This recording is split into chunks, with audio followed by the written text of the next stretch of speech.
بسم اللہ الرحمن الرحیم۔ شیعہ مذہب کے تعارف کے اوپر یہ دوسری ویڈیو ہے۔ پچھلی ویڈیو میں ہم نے دور عثمان سے دور علی رضی اللہ تعالیٰ عنہما تک شیعہ مذہب کی ابتدا کے حوالے سے بتایا تھا۔ آج ہم یہ بتائیں گے کہ ان تین فرقوں میں سے تبرعی فرقے کو عروج کیوں ملا۔ اس کی تین بنیادی وجہ ہیں۔ ایک وجہ تو یہ ہے کہ مشاجرات صحابہ جیسی چیزیں اس فرقے کی مشہوری کی وجہ بنی، جیسے جنگ جمل، جنگ صفین اور اس جیسے دوسرے معاملات، چھوٹے چھوٹے بھی چاہے وہ معاملات ہوں، جیسے باغ فدق کا مسئلہ ہو گیا۔ جنگ جمل میں سیدہ عائشہ صدیقہ ہیں۔ سیدہ عائشہ صدیقہ صدیق اکبر کی بیٹی ہیں۔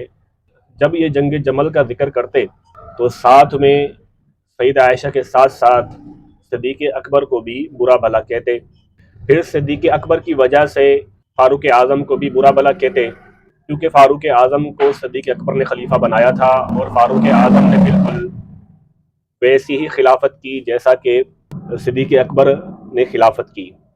پھر جنگ صفین کی وجہ سے حضرت عثمان غنی رضی اللہ تعالیٰ عنہ کو بھی یہ برا بھلا کہتے، کیونکہ حضرت امیر معاویہ اور حضرت عثمان غنی دونوں بنو امیہ سے تھے اور دونوں قریبی رشتہ دار تھے۔ باغ فدق کی وجہ سے یہ سیدنا صدیق اکبر رضی اللہ تعالیٰ عنہ پر تبرہ کرتے، اور انصار صحابہ اور مہاجرین صحابہ پر بھی یہ اس وجہ سے تبرہ کرتے کہ انہوں نے حضرت علی رضی اللہ تعالیٰ عنہ کو چھوڑ کر حضرت ابو بکر و عمر اور حضرت عثمان کی پیروی کی، کیونکہ یہ پہلے ہی اپنی عوام کو بتا چکے تھے کہ خلافت کا حق حضرت علی رضی اللہ تعالیٰ عنہ کا تھا۔ حضرت علی رضی اللہ تعالیٰ عنہ نے جو دھمکیاں دی تھیں کہ جو مجھے ابو بکر اور عمر پر فضیلت دے گا اسے میں مفتری کی سزا دوں گا، اور حضرت علی رضی اللہ عنہ نے جو شیخین کی تعریفیں کی، حضرت عثمان غنی کی تعریفیں کی، ایسی باتوں کو یہ لوگ تقیہ پر معمول کرتے تھے۔ تقیہ کا مطلب ہوتا ہے ڈر کی وجہ سے جھوٹ بولنا، کسی مصلحت کی وجہ سے جھوٹ بولنا۔ تبرعی فرقے کے عروج کی دوسری وجہ ناسبی اور خارجی، یہ دونوں ویسے ایک ہی ہیں، نواسب اور خوارج، ان کا وجود بھی تبرعی فرقے کے عروج کی وجہ بنا، کیونکہ جب ایک طرف نواسب اور خوارج حضرت علی رضی اللہ تعالیٰ عنہ اور دیگر ائمہ اہل بیت کو برا بھلا کہتے تھے، تو ان کے مقابلے میں تبرعی حضرت علی اور دیگر ائمہ اہل بیت کی بڑھا چڑھا کے تعریفیں کرتے تھے۔ اس لیے لوگ نواسب اور خوارج کی طرف مائل ہونے کی بجائے تبرعی کی طرف مائل ہوتے تھے، اور نواسب اور خوارج خلفۂ ثلاثہ یعنی ابو بکر، عمر، عثمان رضی اللہ تعالیٰ عنہم، ان تینوں کی تعریفیں کرتے تھے۔ تو جو تبرعی فرقہ تھا اسے یہ سمجھانے میں لوگوں کو زیادہ دیر نہیں لگی کہ نواسب اور خوارج خلفۂ ثلاثہ کے بنائے ہوئے ہیں، یعنی حضرت ابو بکر، عمر اور حضرت عثمان کے بنائے ہوئے ہیں، حالانکہ نہ نواسب و خوارج خلفۂ ثلاثہ کے بنائے ہوئے تھے اور نہ ہی تبرعی حضرت علی کا بنایا ہوا تھا، بلکہ یہ سارے فرقے ابن سبا کے بنائے ہوئے تھے، یہ اسی کا پھیلایا ہوا سارا رائتہ تھا۔ تبرعی فرقے کے عروج کی جو تیسری وجہ بنی وہ یہ ہے کہ حضرت علی اور دیگر ائمہ اہل بیت کبھی کبھی جو ہے خوارج و نواسب پہ لعن طعن اور انہیں برا بھلا ظالم وغیرہ کہتے تھے۔ تبرعی فرقے نے وہ ساری مذمتی الفاظ اٹھا کر شیخین اور دیگر صحابہ کرام پر چسپاں کرنا شروع کر دیا، کیونکہ ان کا کہنا تھا کہ نواسب اور خوارج وہ بھی خلفۂ ثلاثہ کے بنائے ہوئے ہیں۔ اور جب ان تبرعیوں سے یہ پوچھا جاتا کہ مولا علی مشکل کشا رضی اللہ تعالیٰ عنہ نے ان خلفاء پر تو کبھی لعن طعن نہیں کیا، کبھی ان کی برائی نہیں کی، تو وہ کہتے کہ تقیاتاً انہوں نے کبھی ان خلفاء کی برائی نہیں کی اور کبھی بھی ان کو برا بھلا نہیں کہا۔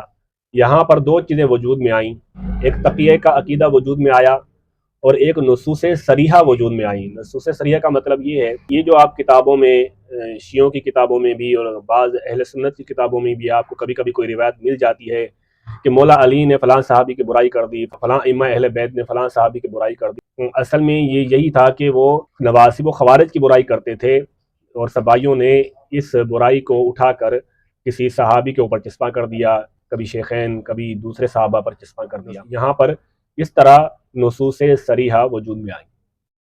اس وقت جو سب سے زیادہ مشکلات تھیں وہ مخلصین کو تھیں، کیونکہ ایک طرف انہیں تبرعیوں کا سامنا تھا، تبرعیوں کی نظر میں بھی وہ برے تھے، دوسری طرف انہیں نواسب و خوارج کا سامنا تھا، وہ ان کی نظر میں بھی برے تھے۔ حضرت علی رضی اللہ تعالیٰ عنہ کے بعد امام حسن کا دور آتا ہے۔ امام حسن کے دور میں یہ لوگ زیادہ کامیاب نہ ہو سکے، کیونکہ نبی کریم صلی اللہ علیہ وسلم نے ارشاد فرمایا تھا، میرا یہ بیٹا سردار ہے، اللہ تعالیٰ اس کے ذریعے مسلمانوں کی دو بڑی جماعتوں میں صلح کرائے گا۔ آخری امام حسن نے صلح کی، ایک طرف حضرت امیر معاویہ کا گروہ تھا، ایک طرف امام حسن کا گروہ تھا۔ امام حسن نے دیکھا کہ یہ دونوں گروہ جب لڑیں گے اور ایک گروہ دوسرے گروہ پر غالب آئے گا، اور غالب بھی اسی وقت ہی آئے گا جب مسلمانوں کی اکثریت شہید ہو چکی ہوگی، تو اس لیے امام حسن نے صلح کی، اقتدار حضرت امیر معاویہ کو دے دیا۔ اقتدار جب حضرت امیر معاویہ کو دیا تو بڑا مشہور ہے کہ چند شرائط پر دیا۔ یاد رکھیں اس میں ایک دو شرائط ہی بس مشہور ہیں اور معتبر ہیں، باقی شرطیں معتبر نہیں ہیں۔ ایک دو شرائط یہی ہیں کہ آپ قرآن و سنت کے مطابق جو ہے وہ حکومت کریں گے، دوسرا خلفائے راشدین کی طرز پر آپ حکومت کریں گے۔ اس کے علاوہ جو یہ شرط بتائی جاتی ہے کہ امام حسن نے فرمایا کہ جب تک آپ زندہ ہیں آپ خلیفہ ہیں، اس کے بعد خلیفہ میں ہوں، اس شرط کے اولین گواہ جو ہے وہ ملتے نہیں ہیں، کیونکہ میں ایک ویڈیو میں بتا چکا ہوں کہ اس شرط کا جو پہلا راوی ہے وہ ہے عبداللہ ابن شوذب۔ عبداللہ ابن شوذب جو خود 86 ہجری میں پیدا ہوتا ہے، صلح جبکہ 41 ہجری میں ہوئی ہے۔ اور اگر ہم مان بھی لیں کہ عبداللہ ابن شوذب جو ہے وہ پیدائشی بولتا ہوا آیا تھا اور پیدا ہوتے ہی اس نے جو ہے پہلے یہ بتایا، صلح حسن میں یہ شرط رکھی گئی تھی، آپ جب تک زندہ ہیں خلیفہ ہیں، اس کے بعد خلافت میری ہوگی۔ اب بھی یہ لازم آتا ہے کہ صلح حسن کے 45 سال بعد اس شرط کا ظہور ہوا، اس سے پہلے تو یہ شرط کا وجود نہیں ملتا ہے۔ ایک اور شرط بھی اڑتی اڑاتی ہے کہ شورا جو جانشین طے کرے گی، آپ جانشین طے نہیں کریں گے، یہ بھی اڑتی اڑاتی شرط ہے، اس کا بھی کتب اہل سنت میں وجود نہیں ملتا ہے۔ ہم نے شیعوں کی کتاب سے دکھایا تھا کہ اگر باپ اپنے بیٹے کو جانشین بناتا ہے تو اس میں کوئی مسئلہ نہیں ہے، کہ حضرت علی رضی اللہ تعالیٰ عنہ نے بھی امام حسن کو اپنا جانشین بنایا تھا۔ امام حسن رضی اللہ تعالیٰ عنہ نے جب حضرت امیر معاویہ رضی اللہ تعالیٰ عنہ سے صلح کرنا چاہی، ان تبرائیوں نے امام حسن کے نیچے سے مسلح پہ کھینچ لیا، ان کو نیزہ بھی مارا۔ جب امام حسن رضی اللہ تعالیٰ عنہ حضرت امیر معاویہ کے پاس گئے، صلح ہو گئی، سارے معاملات ہو گئے، تو حضرت امیر معاویہ نے باقاعدہ خطوط دکھائے کہ آپ کے شیعہ جو ہیں انہوں نے مجھے خطوط لکھے کہ ہم حسن کو پکڑ کے آپ کے پاس لا رہے ہیں کہ آپ انہیں گرفتار کر لیں۔ یہ تھا ان شیعوں کا حال۔ اچھا، یہاں اب حضرت امیر معاویہ کی حکومت چلتی رہی، امام حسن اور حضرت امیر معاویہ کی صلح ہو چکی تھی، اس لیے تبرئی زیادہ پر نہیں مار سکے۔ جب حضرت امیر معاویہ کا انتقال ہوا، امام حسن کا تو پہلے انتقال ہو گیا تھا، اور جو کہتے ہیں کہ امام حسن نے فرمایا تھا آپ کے پاس خلافت میری ہوگی، حالانکہ امام حسن کا انتقال تو حضرت امیر معاویہ کے دور میں ہی ہو گیا تھا، پھر بعد میں خلافت میری ہوگی، اس کا کیا مطلب ہے؟ اچھا، حضرت امیر معاویہ کا انتقال ہوا تو اس کے بعد جانشین جو یزید بنا۔ اب یہاں بہت سارے سوالات کھڑے ہوتے ہیں کہ حضرت امیر معاویہ نے یزید کو ہی جانشین کیوں بنایا؟ کیا یزید اتنا اچھا تھا؟ یاد رکھیں یزید حضرت امیر معاویہ کے دور میں اتنا برا نہیں تھا۔ اس کی دلیل میرے پاس ایک کتاب ہے، کتاب کا نام ہے الاحاد والمثانی، اس کے اندر روایت موجود ہے، میں اسکرین پہ لگا بھی دوں گا۔ حضرت امیر معاویہ رضی اللہ تعالیٰ عنہ تک یہ خبر پہنچی کہ یزید کہتا ہے اگر مجھے امیر بنایا گیا، مسلمانوں کا والی بنایا گیا، تو میں ان کو حضرت عمر رضی اللہ تعالیٰ عنہ کی سیرت پر چلاؤں گا۔ حضرت امیر معاویہ نے فرمایا وہ کر سکتا ہے، اور میں صرف یہ 2 سال ہی کر پایا، یعنی حضرت عمر رضی اللہ تعالیٰ عنہ کی سیرت پہ میں صرف 2 سال ہی چل پایا، اور یزید جو ہے یہ تو چل سکتا ہے۔ پھر جب یزید کی بیعت لی گئی تو لوگوں نے پھر اصرار کیا کہ اب حضرت عمر رضی اللہ تعالیٰ عنہ کی سیرت پہ اس کو چلنا چاہیے۔ یہ الاحاد والمثانی میں روایت موجود ہے۔ اس سے پتہ چلتا ہے کہ یزید حضرت امیر معاویہ کے دور میں سیرت فاروقی کی باتیں کرتا تھا، وہ امیر معاویہ کے دور میں اچھا انسان تھا، برا انسان نہیں تھا، اور عقل بھی اس بات کا تقاضا کرتی ہے کہ اتنے سارے صحابہ نے جب بیعت کر لی یزید کی، اگر یہ برا ہوتا تو یہ بیعت کیوں کرتے؟ جب یہ برا بنا تو صحابہ نے بیعت توڑ دی، جو صحابہ بعد میں بیعت توڑ سکتے ہیں، حالانکہ حکومت یزید کی ہے، یزید کی حکومت کے ہوتے ہوئے صحابہ نے یزید کی بیعت توڑ دی۔ جو یزید کے اقتدار میں یزید کی بیعت توڑ سکتے ہیں، تو حضرت امیر معاویہ کے اقتدار میں تو وہ یزید کی بیعت سے منع کیوں نہیں کر سکتے تھے؟ وہ منع بھی کر سکتے تھے اگر یزید برا ہوتا تو۔ اس سے معلوم ہوا امیر معاویہ کی زندگی میں یزید برا نہیں تھا، یہ برا بعد میں بنا۔ امام حسین رضی اللہ تعالیٰ عنہ کی شہادت کے بعد بات آئی امام حسین کا بدلہ لینے کی، تو ایک کسان نامی شخص تھا جس کا یہ نظریہ تھا کہ حضرت علی رضی اللہ تعالیٰ عنہ کے بعد امامت کا حق جو ہے وہ صرف اور صرف حضرت محمد ابن حنفیہ کا ہے۔ تو امام حسین کی شہادت کے بعد اس نے یہ ٹھان لی کہ میں امام حسین کا بدلہ لوں گا۔ ادھر سے صحابی رسول حضرت سلیمان ابن سرد رضی اللہ تعالیٰ عنہ، انہوں نے باقاعدہ علم بلند کیا امام حسین کا بدلہ لینے کا۔ انہوں نے علم بلند کیا تو یہ کسان بھی شامل ہوا، اس میں تبرئی شیعہ بھی شامل ہوئے۔ یہ کوئی الگ سے تو تبرئی شیعوں کے کوئی مراکز نہیں تھے، میں نے کہا نا یہ ایک سیاسی گروہ ہے اور یہ گھسا رہتا ہے سیاست میں مسلمانوں میں ہی. تو یہ بھی حضرت سلیمان ابن سرد کے ساتھ شامل ہوئے. ان سب نے ابن زیاد سے ٹکر لی تو شکست ہوئی. وہاں حضرت سلیمان ابن سرد بھی شہید ہوئے اور بھی لوگ شہید ہوئے. یہ تبرعی جو تھے یہ پیچھے رہ گئے, یہ کبھی آگے نہیں آتے اور آج بھی کبھی یہ آگے نہیں آئے, یہ ہمیشہ پیچھے سے ہی چورا گھونپتے ہیں. پھر حضرت سلیمان ابن سرد کے بعد ان تبرعیوں نے اپنا سردار بنایا مختار ثقفی کو. مختار ثقفی بھی کیسانی تھا, اس کا بھی کیسانی عقیدہ تھا. تو مگر کیونکہ اب اگر وہ کسانی نظریہ ایسے ہی رکھتا ہے جیسا کیسان کا تھا تو لوگ ٹوٹتے ہیں, کیونکہ یہ چالاک تھا ابن سبا کی طرح. تو اس نے یہ کام کیا کہ کسانی عقیدے کو بدلا. نام بھی کسانی عقیدہ رکھا لیکن اس کو بدلا کیسے؟ کسان تو یہ کہتا تھا کہ حضرت علی رضی اللہ تعالیٰ عنہ کے بعد خلافت و امامت کا حق حضرت محمد ابن حنفیہ کو ہے, لیکن مختار نے کہا کہ امام حسین کے بعد جو خلافت و امامت کا حق ہے وہ جو ہے حضرت محمد ابن حنفیہ کا ہے. اس نے محمد ابن حنفیہ کے نام کی مہر بھی بنا رکھی تھی, تو جو بھی پیغام اس نے جاری کرنا ہوتا خود لکھ لیتا, اس کے اوپر حضرت محمد ابن حنفیہ کی مہر لگا لیتا اور لوگوں کو سنا دیتا کہ پیغام وہاں سے آیا. یاد رکھیں ان ائمہ نے کبھی نہیں کہا کہ ہمارے بعد وہ امام ہے, یہ امام ہے, وہ امام ہے. یہ امامت کے سارے ڈرامے یہ نیچے والے لوگ کرتے تھے جو سرداران تھے. ان سرداروں میں ایک مختار ثقفی بھی تھا. اس نے امام حسین کا بدلہ لینے کا علم اٹھایا, تو اس نے ابن زیاد سے کئی لڑائیاں لڑیں. آخر ابن زیاد جو ہے وہ مختار ثقفی کے ہاتھوں مارا گیا. اس کے بعد جو مختار ثقفی کے عقائد میں تبدیلیاں آنے لگی. اس نے اپنے چاہنے والوں کو کسانیہ کی بجائے مختاریہ کا لقب دیا. مختاریہ کا جب لقب دیا اور گندے عقائد پھیلانا شروع کیے, اس نے نبوت کا دعویٰ کیا. اس نے کہا حضرت جبریل میرے پاس آتے ہیں, مجھ پہ وحی ہوتی ہے.